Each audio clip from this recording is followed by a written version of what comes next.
दुनिया के सबसे ताकतवर मुल्क की धमकी भारत के सामने हवा बनकर उड़ गई। जिस अमेरिका ने कभी टैरिफ वॉर की तलवार लहराई थी, आज वही घुटने टेकने को मजबूर नजर आ रहा है। व्यापार घाटे के दलदल से निकलकर भारत ने ऐसी हुंकार भरी कि ड्रैगन भी सन्न रह गया और अंकल सैम के माथे पर भी पसीना छलक उठा। नवंबर में भारत ने कमाई के सारे पुराने रिकॉर्ड चकनाचूर कर दिए। देश के खजाने में डॉलर की ऐसी बारिश हुई कि पूरी दुनिया बस देखती रह गई। जहां यूरोप और चीन मंदी की मार से जूझ रहे हैं, वहीं भारत की अर्थव्यवस्था ने रॉकेट जैसी रफ्तार पकड़ ली है।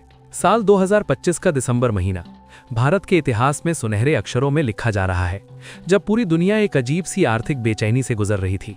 जब वॉशिंगटन से लेकर बीजिंग तक मंदी और महंगाई का शोर मचा हुआ था, ठीक उसी वक्त भारत ने एक ऐसा कारनामा कर दिखाया है जिसने बड़े बड़े आर्थिक पंडितों की बोलती बंद कर दी है।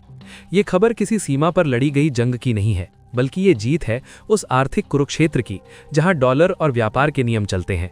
याद कीजिए वो दौर जब अमेरिका में डोनाल्ड ट्रंप ने दोबारा सत्ता संभालते ही पूरी दुनिया को हिलाकर रख दिया था। उनकी वो धमकी जिसने कनाडा से लेकर मैक्सिको और चीन तक की नींद उड़ा दी थी। सब पर लगेगा 50% तक का भारी भरकम टैक्स। हर कोई डरा हुआ था कि अब क्या होगा। क्या भारत का सामान अमेरिका में बिकना बंद हो जाएगा? क्या हमारी फैक्ट्रियों पर ताले लग जाएंगे? लेकिन हुआ ठीक इसका उल्टा। जो सोचा था वो नहीं हुआ, बल्कि वो हो गया जिसकी कल्पना शायद खुद ट्रंप प्रशासन ने भी नहीं की होगी। भारत ने न सिर्फ इस दबाव को झेला, बल्कि पलटकर ऐसा जवाब दिया कि आज आंकड़े खुद गवाही दे रहे हैं। हम आपको बताएंगे इस आर्थिक धमाके की पूरी कहानी, तो बने रहिएगा वीडियो पर। और इस संबंध में आपके जो भी विचार हों, कमेंट में लिखकर जरूर बताइएगा। लेकिन इस पूरी पिक्चर को समझने से पहले आपके दिमाग में कुछ सवाल जरूर उठ रहे होंगे, जिनका जवाब जानना हर भारतीय के लिए बेहद जरूरी है। आखिर ट्रंप की वो खतरनाक टैरिफ धमकी भारत के सामने बेअसर क्यों हो गई? कैसे भारत ने एक ही महीने में अपने व्यापार घाटे को इतना कम कर दिया कि अर्थशास्त्री हैरान रह गए? वो कौन सी चीजें हैं जो भारत से बाहर इतनी ज्यादा बिकी कि हमारे खजाने भरने लगे? क्या सोने और चांदी का कम खरीदना भारत की मजबूती का संकेत है, या कोई और राज छिपा है? और सबसे बड़ा सवाल, क्या ये सिर्फ एक महीने का जादू है, या भारत वाकई 2026 में दुनिया की आर्थिक महाशक्ति बनने की दहलीज पर खड़ा है? इन सारे तीखे सवालों के जवाब ताज़ा आंकड़ों और सबूतों के साथ हम आपको इस वीडियो में आगे देने वाले हैं। ट्रंप का टैरिफ कार्ड और भारत का मास्टर स्ट्रोक। तो चलिए सस्पेंस के बादल हटाते हैं और बात करते हैं उस खबर की जिसने ग्लोबल मार्केट में तहलका मचा रखा है। आज तक की ताज़ा रिपोर्ट और सरकारी आंकड़ों के मुताबिक भारत के लिए एक बहुत बड़ी गुड न्यूज़ आई है। डोनाल्ड ट्रंप ने जब मैक्सिको और कनाडा के साथ साथ ब्रिक्स देशों, जिसमें भारत भी शामिल है, को 100% टैरिफ की धमकी दी थी, तो लगा था कि अब भारत के निर्यात यानी एक्सपोर्ट का क्या होगा। लेकिन जो आंकड़े सामने आए हैं वो किसी चमत्कार से कम नहीं है। नवंबर 2024 के जो आंकड़े अब दिसंबर 2025 के परिप्रेक्ष्य में देखे जा रहे हैं, वो बताते हैं कि भारत का व्यापार घाटा, ट्रेड डेफिसिट औंधे मुंह गिरा है। जी हाँ, गिरने का मतलब यहाँ नुकसान नहीं, बल्कि बहुत बड़ा फायदा है। व्यापार घाटा वो स्थिति होती है जब हम दुनिया से सामान ज्यादा खरीदते हैं और अपना सामान कम बेचते हैं। लेकिन भारत ने इस खाई को भरकर एक मजबूत पुल बना लिया है। रिपोर्ट बताती है कि भारत का व्यापार घाटा घटकर 7 महीने के सबसे निचले स्तर पर आ गया है।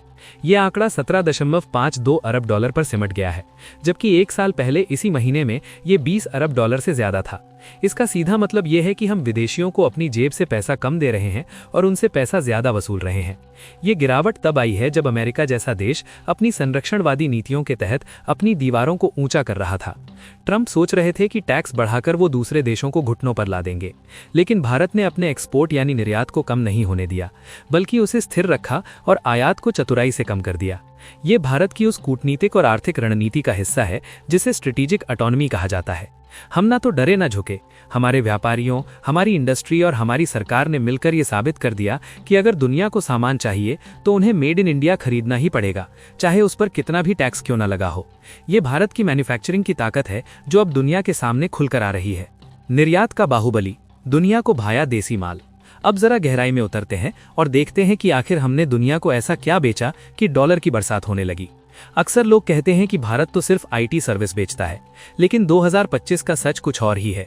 इस बार के आंकड़ों ने बता दिया है कि भारत अब सिर्फ कंप्यूटर के सामने बैठकर कोडिंग नहीं कर रहा, बल्कि फैक्ट्रियों में पसीना बहाकर दुनिया को ठोस सामान भी बेच रहा है। इंजीनियरिंग गुड्स, इलेक्ट्रॉनिक सामान, दवाइयां और टेक्सटाइल, ये वो 4 स्तंभ हैं जिन्होंने भारत के निर्यात को संभाले रखा। खासकर इंजीनियरिंग के सामान और इलेक्ट्रॉनिक आइटम्स की डिमांड ने तो सारे रिकॉर्ड तोड़ दिए हैं। सोचिए, एक तरफ पश्चिमी देश मंदी का रोना रो रहे हैं, उनकी जनता महंगाई से त्रस्त है, फिर भी वो भारत का सामान खरीद रहे हैं, क्योंकि भारत ने क्वालिटी और प्राइस का ऐसा कॉम्बिनेशन तैयार किया है जिसका तोड़ किसी के पास नहीं है। ट्रंप की टैरिफ की धमकी के बावजूद भारतीय निर्यातकों ने अपने ऑर्डर बुक फुल रखे। 30 अरब डॉलर से ज्यादा का सामान हमने सिर्फ एक महीने में दुनिया को बेचा है। इसमें सबसे बड़ा हाथ उन छोटे और मंझोले उद्योगों MSMEs का है जो भारत की रीढ़ है। पहले चीन का सस्ता माल दुनिया भर में छाया रहता था, लेकिन अब दुनिया देख रही है कि चीन पर भरोसा करना खतरनाक हो सकता है। चाइना +1 की जो बातें कुछ साल पहले सिर्फ हवा में थीं, अब वो जमीन पर सच हो रही हैं, और उस +1 की जगह वियतनाम या बांग्लादेश नहीं बल्कि भारत ले रहा है।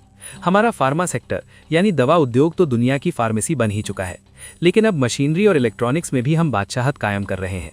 जब अमेरिका में कोई आईफोन खरीदता है और उस पर असेंबल्ड इन इंडिया लिखा होता है, तो वो सिर्फ एक फोन नहीं होता, वो भारत की बढ़ती साख का सबूत होता है। सोने चांदी से मोह भंग, समझदारी का नया दौर।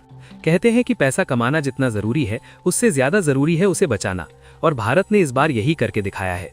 व्यापार घाटे कम होने की सबसे बड़ी वजह ये रही कि हमने विदेशों से फालतू चीजें खरीदना कम कर दिया, और इसमें सबसे बड़ा योगदान रहा सोने और चांदी के आयात में भारी गिरावट। हम भारतीयों को सोने से बहुत प्यार है, ये बात दुनिया जानती है, लेकिन नवंबर के महीने में कुछ ऐसा हुआ जिसने सबको चौंका दिया। सोने का आयात करीब 29.65% गिरकर 2.45 अरब डॉलर रह गया, और चांदी का आयात तो जैसे रसातल में चला गया, सीधे 90% की गिरावट। कहाँ हम करोड़ों डॉलर की चांदी खरीदते थे और कहाँ अब सिर्फ 77 लाख डॉलर की चांदी आई। अब आप पूछेंगे कि भाई क्या भारतीयों ने सोना चांदी पहनना छोड़ दिया? नहीं दोस्तों, इसके पीछे एक बहुत ही स्मार्ट इकोनॉमिक गेम है। जब दुनिया में अनिश्चितता थी और कीमतें आसमान छू रही थीं, तो भारतीय खरीदारों ने समझदारी दिखाई और खरीदारी रोक दी। साथ ही सरकार की नीतियों ने भी इसमें बड़ा रोल निभाया। हम अपना पैसा सोना खरीदकर किसी लॉकर में बंद करने के बजाय अब उसे बाजार में लगा रहे हैं, शेयर मार्केट में लगा रहे हैं या बिजनेस में लगा रहे हैं। पेट्रोलियम उत्पादों का आयात भी 21.6% घटा है। इसका मतलब है कि हम ऊर्जा के मामले में भी धीरे धीरे आत्मनिर्भरता की तरफ बढ़ रहे हैं, या फिर हमने सस्ते तेल के ऐसे स्रोत ढूंढ लिए हैं जैसे रूस, जिससे हमारा बिल कम हो गया है। जब हम बाहर से कम खरीदते हैं तो हमारा पैसा यानी हमारा फॉरेक्स रिजर्व हमारे पास ही रहता है। ये वही पैसा है जो मुसीबत के वक्त देश के काम आता है। आयात में ये गिरावट कोई कमजोरी नहीं बल्कि एक सोची समझी रणनीति है। हमने दुनिया को दिखा दिया कि हम अपनी शर्तों पर बाजार चलाएंगे, न कि विदेशी कंपनियों के दबाव में आकर उनका सामान खरीदेंगे। ट्रंप की डील और भारत की ढाल। अब बात करते हैं उस राजनीतिक शतरंज की जो इस पूरी आर्थिक कहानी के पीछे चल रही है। डोनाल्ड ट्रंप एक बिजनेसमैन है, वो हर चीज में डील देखते हैं। जब उन्होंने ब्रिक्स देशों को धमकी दी कि अगर उन्होंने अपनी अलग करेंसी बनाने की कोशिश की तो उन पर 100% टैरिफ लगा देंगे, तो उनका मकसद भारत और चीन को डराना था। लेकिन भारत की कूटनीति देखिए, हम ना तो ब्रिक्स करेंसी का झंडा उठाया और ना ही डॉलर को पूरी तरह खारिज किया। हमने बीच का रास्ता अपनाया और अपने रुपए में व्यापार को बढ़ावा देना शुरू कर दिया। और ट्रंप की धमकी वो भारत के मजबूत फंडामेंटल्स के सामने हवा हो गई। भारत सरकार यानी मोदी सरकार के लिए ये आंकड़े किसी बड़ी जीत से कम नहीं है। ऐसे समय में जब ट्रंप प्रशासन अपनी नीतियों को लेकर आक्रामक है, भारत का निर्यात बढ़ना और व्यापार घाटा कम होना ये बताता है कि हमारी अर्थव्यवस्था किसी एक देश या किसी एक नेता के मूड पर निर्भर नहीं है। वाणिज्य सचिव सुनील बर्थवाल ने साफ कहा है कि ये प्रगति सिर्फ किस्मत नहीं बल्कि एक रणनीति है। हम उन बाजारों में घुस रहे हैं जहां पहले हमारी पहुंच नहीं थी। हम लैटिन अमेरिका, अफ्रीका और मध्य एशिया में अपने पैर जमा रहे हैं। अगर अमेरिका एक दरवाजा बंद करेगा तो भारत अपने ही 4 नए दरवाजे खोल लेगा। यह है न्यू इंडिया का एटीट्यूड। ट्रंप शायद ये भूल गए थे कि 2025 का भारत वो पुराना भारत नहीं है जिसे PL 480 के तहत गेहूं के लिए अमेरिका की तरफ देखना पड़ता था। आज हम दुनिया की 5वीं सबसे बड़ी अर्थव्यवस्था से आगे बढ़कर तीसरी बनने की होड़ में है। हमारी GDP की रफ्तार, हमारे विदेशी मुद्रा भंडार का रिकॉर्ड स्तर और अब ये व्यापार घाटे में कमी, ये सब मिलकर अमेरिका को भी ये सोचने पर मजबूर कर रहे हैं कि भारत से पंगा लेना घाटे का सौदा हो सकता है। इसीलिए धमकी देने के बावजूद अमेरिका भारत के साथ अपने रणनीतिक रिश्तों को खराब नहीं करना चाहता। उन्हें भी पता है कि चीन को रोकने के लिए उन्हें भारत की जरूरत है।